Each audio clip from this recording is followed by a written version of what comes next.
Bantu abadala ke banendlela yabo ke banemfihlo lejulile lekusebenzisa ke umuntu mabakha umprofethi noma ke babeka imilayezo thize basebenzisa umprofethi. Umprofethi uyembula izinto ezikuhlakele, akacambi, akakhulumi ngezindlela zakhe, kodwa usebenzisa izwe lemimoya. Ukhuluma lokho asuke ambulelwe kona ukuthi njengamanje kule mimoya sigaba sakho sime kanjani, ngoba umuntu opharetha kuma-dimension of 2, even lemimoya naseven lenyama. Even lemimoya usesikhathini lesiphambili compare to even lenyama leli lesikhulu. Ingakho even lemimoya uyakwazi ukubona umuntu sashonile, kodwa kube even lenyama lokhu asaphila. Bese njengoprofeti ukwazi ukutshela lo muntu ukuthi wena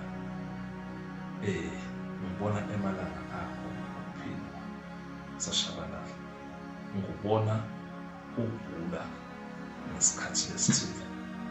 Umprofethi umuntu lokwazi ukuxhumana nama-spirit ophiwe noma ufakiwe. Kunezinhlobonhlobo zobuprofethi, ukuthi ubuprofethi bakheke kanjani kuwe, kodwa zonke lezi zinhlobonhlobo zakhona zisebenza ngezwe lemimoya. Ezweni lemimoya yilapho ukwazi khona utransfera izinto thize uzisusa ezweni lemimoya zize ezweni lenyama, njengokuthi uthandazele noma ke ubusise umuntu ngento uyoyibona isondele duze kwakhe ezweni lemimoya, kodwa ezweni lenyama leyo nto leyo ibe ibonakala ingenzeki. Uyakwazi ezweni lemimoya ukuthi ke umuntu umbone asarandwe izinto ezinhle, asarandwe imali, asarandwe ifuyo, asarandwe ukukhanya thize, kodwa ngokwezitha even lenyama uthothi zonke lezo zinto lezo azikho. Mawufike lo muntu umtshela ukuthi wena unenhlahla lekasuka angaqondi lo muntu ukuthi wayekuthiwe ngenhlahla, kodwa izinto zami angiziboni. Umprofethi ke esikhathini esiningi uyabusiseka even lemimoya, akwazi ukubusiseka seven lenyama ngokwezinto njengomprofethi ebonakala ukuthi cha lezi zinto lezi njengoba abusisa abantu enza lokho nalokho, ukhuluma ngento lanayo neyenzakalayo empilweni yakhe. Akusho ukuthi mangabe umprofethi angakabusiseki even lenyama akakwazi ubusisa umuntu izinto zakhe zenzeka.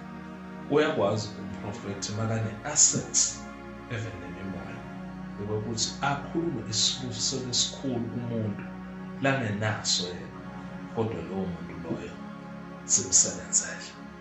Ingakho akudingakala ukuthi abaprofethi ubaqhathanise ukuthi lo ukanje, ngoba yes bona abaprofethi basebenza ngokwama-rank, kodwa esigabeni sabantu abadala bayafana, sebehlukaniswa ama-rank. Bekuyiwona akhuluma ukuthi lo izinto zakhe zenzeka kanjani. Kuyenzeka ke vele ke kwesinye isikhathi vele nomprofethi abusiseke lapha esigabeni semimoya, kodwa esigabeni senyama izinto zingabonakali, kodwa abantu laba ababusisayo baphumelele, izinto zabo zenzeka.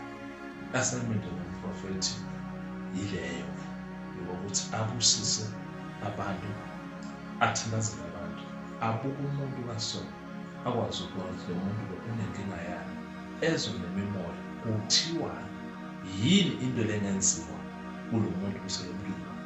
aphile. Abaprofethi-ke bakhona basebenza ngokuhlukana balekelela iy'mpilo zabantu laba abasuke bangenayo i-access ngokuphelele ezweni lemimoya. Kutshela ukuthi umuntu logcina ngokuphupha, live lemimoya alukwazi ukuxhumana nawe, likutshele direct ukuthi njengamanje kwenzakalani.